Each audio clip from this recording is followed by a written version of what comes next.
नमस्कार दोस्तों, मैं जैस्मिन जूही आपके लिए एक और कहानी लेकर हाजिर हुई हूँ। दोस्तों, अगर आप किसी काम को करने में खुद को कमज़ोर महसूस करते हैं, ऐसा लगता है कि मुझसे नहीं हो पाएगा, ये तो बहुत ही मुश्किल है।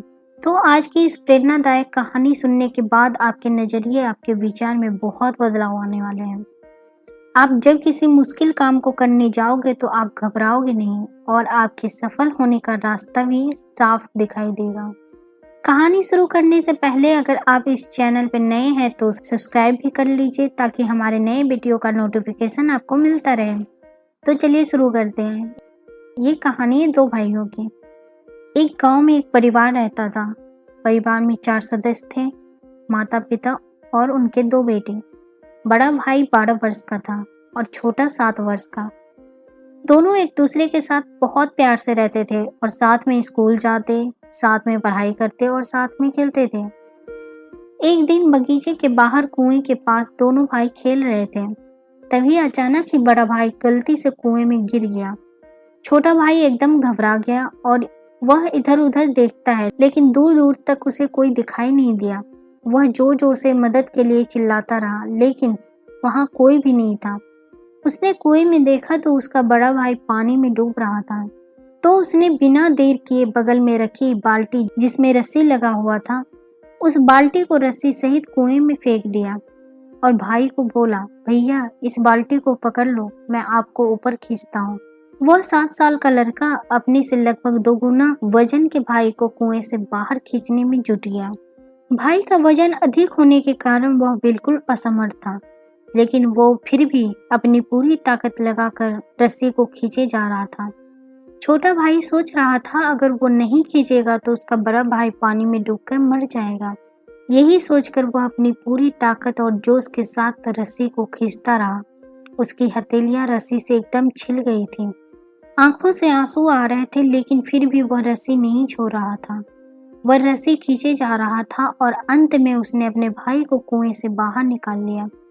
दोनों भाई पूरी तरह भीग चुके थे। एक कुएं के पानी से और दूसरा पसीने से भीग गया था। बड़े भाई ने अपने छोटे भाई के हाथों को देखा और उसकी हथेलियां चूमते हुए अपने गले लगा लिया।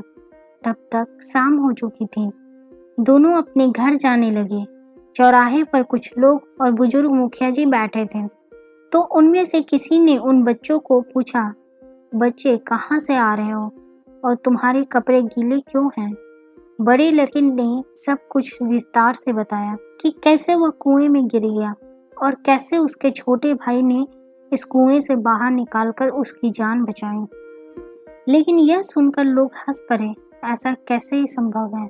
एक छोटा बच्चा अपने से दोगुने वजन और ऊपर से बाल्टी का वजन, दोनों को कुएं से बाहर निकाल ही नहीं सकता। यह सुनकर छोटे लड़के ने मुखिया जी को अपना हाथ दिखाकर बोला, काका ये सच है। मैंने इन हाथों से रस्सी खींचकर मेरे भाई को कुएं से बाहर निकाला है। मुखिया जी बहुत आश्चर्यचकित होकर बच्चे का हाथ देख रहे थे। इसके बावजूद भी वहां पर बैठे किसी ने भी उनकी बातों पर यकीन नहीं किया। फिर वे बच्चे अपने घर चले गए। उनके जाने के बाद वे लोग कह रहे थे, अपनी तारीफ पाने के लिए ये बच्चे भी कितना झूठ बोलते हैं। लेकिन मुखिया जी ने कहा वे बच्चे सच बोल रहे थे। मुखिया जी की बात सुनते ही सब लोग मुखिया जी को आश्चर्य से देखने लगे।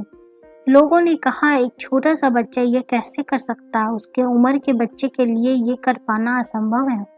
मुखिया जी ने फिर जो कहा उसे सुनने के बाद सभी के रोंगटे खड़े हो गए। उन्होंने कहा वो बच्चा ऐसा इसलिए कर पाया क्योंकि वहां पर कोई नहीं था उसे ये बताने के लिए कि तुमसे नहीं हो पाएगा, तुम नहीं कर सकता। उसने पूरे मन से सोच लिया था कि उसे यह करना ही होगा, नहीं तो उसके भाई की जान चली जाएगी। और वो अपना ध्यान केंद्रित करके वह रस्सी खींचता रहा और अंत में सफल हो गया। मुखिया जी के कहने के बाद सभी ने बात को समझा और आपस में ही उस छोटे लड़के की तारीफ करने लगे। इसी के साथ ये कहानी यही समाप्त होती है। तो दोस्तों, आज की कहानी से हमें कितनी बड़ी सीख मिलती है। अगर आप कुछ बड़ा करने का सोच रहे हैं या कर रहे हैं तो अपने अंदर ये चीज बैठा लो, ठान लो, ये तो हमें करना ही है और मैं करके रहूंगा। अगर ये नहीं तो कुछ नहीं, इस पार या उस पार, फिर देखना आपको सफल होने से कोई नहीं रोक सकता। दोस्तों, अगर आपको ये कहानी पसंद आई हो तो इस वीडियो को लाइक ज़रूर कर दें। हमें आपके लाइक और कमेंट से काफ़ी उत्साह मिलता है ऐसे और भी वीडियो बनाने का। अगर आप इस चैनल पर नए हैं तो इसे सब्सक्राइब भी कर लीजिए ताकि हमारे नए वीडियो का नोटिफिकेशन आपको मिलता रहे। तो दोस्तों, फिर मुलाकात होगी ऐसे ही किसी और बेहतरीन कहानी के साथ। तब तक के लिए नमस्कार।